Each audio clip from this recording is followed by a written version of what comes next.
What's up, crypto fam? Welcome back to the OpEI Quarantine Studio. Today we want to talk a little bit about the future of the US dollar and some interesting things that have been happening and give you some context about that. Currently, the USD is about to break a key support and it's headed down. Gold and silver and even Bitcoin are poised to make some new all-time highs. All three of those have been really rallying upwards. And in an interesting move, Warren Buffett moved $6 billion of his wealth into Japan, purchased a bunch of a big stake in some Japanese trading firms. So he's kind of getting out of the U.S. economy and into the Japanese economy, which I find very interesting. And this is Chill's realm of expertise. She loves researching this stuff, reading up about it. And so, give me some context here. What do you see happening? So, and this is I would just preface that this is my theory and my personal opinion. First, I think it's interesting to note that Warren Buffett is very optimistic in general. So he always says, this world moves forward and there's so much innovation, and he's always looking at the upside, kind of the glass is half full. Mm-hmm. And for him to move his assets, and he's also good friends with Bill Gates, who's into the vaccine business. So I think for him to move away and just invest in gold, it is a signal, I believe, that he's less optimistic this time. And what I'm seeing right now, and this has been on my mind for a long time,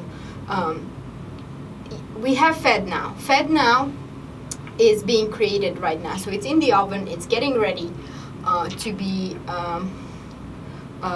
released and tested in 2023. And FedNow is basically the Federal Reserve came up with their own electronic peer-to-peer payment system that is instantaneous. Okay, so this is like moving the U.S. dollar to a blockchain anchored like FedCoin, basically. Right. It's because a lot of people are unaware. The current digital dollar is, the banking system is very ruggedy, and it's not like an email where you transfer from this account to that account. It's each bank has an account for the other bank, and they just basically take it out of one account and put it in the other. It's a very if you're thinking about a legacy system, this is a legacy system. They're using tech and databases and all this stuff from decades ago. Whereas, right. There's some better options out there. Right. Whereas, like compared to Bitcoin, which is like an email, you send it from one person to the other. Okay. So that is getting ready. Now, here we have the US dollar on life support at this point because productivity is so low with all the COVID crisis. And the stimulus is the life support. And it cannot die until we have FedNow to replace it. Mm. And meanwhile, there we have the digital yuan being tested already. In China? In 4 cities. Okay. So their plan is to kind of detach from the USD as a world reserve currency. So that would kind of give another stab to the USD. Okay, so the US dollar's on life support. We're printing all this money. Our economy isn't being productive, but we're increasing the money supply. Purchasing power is going down.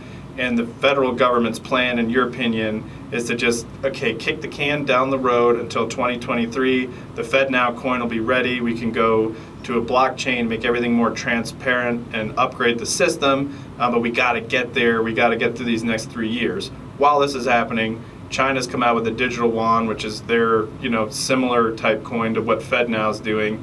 And they want to decouple from the US dollar because global economy, global trade, basically uses the US dollar as a reserve currency, which gives us a tremendous amount of power. China doesn't like that. They're trying to do their own thing. So the next 3 years are going to be very interesting. Right. And then at the same time, this is the perfect storm because you have 70% of the US population is aware of Bitcoin. They don't fully comprehend how amazing this technology is, and I mean, just understanding that the problems it solves, the double spend issue, is still there for the banks, and a lot of people don't remind themselves that banks to this day could not solve the double spend issue. So I think it's a perfect storm, and the market is completely ripe for Bitcoin right now. A more accelerated adoption. Right. People are aware of it. The dollar's going down. People have dollars sitting in the bank. They're watching that purchasing power go down, which means each dollar is worth less and less. How am I going to preserve my wealth? Well, Bitcoin's a pretty good option for that. I think so.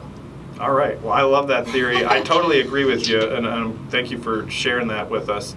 And time will tell. That's some great insight into what's potentially coming down. And as the Open Economy Initiative, we're betting on this future of Bitcoin becoming the next big thing. That's why we're out here doing the educational content, and we hope you got something valuable out of our video today. Please make sure you like, follow, and subscribe. And let's create the open economy we all deserve. Yeah.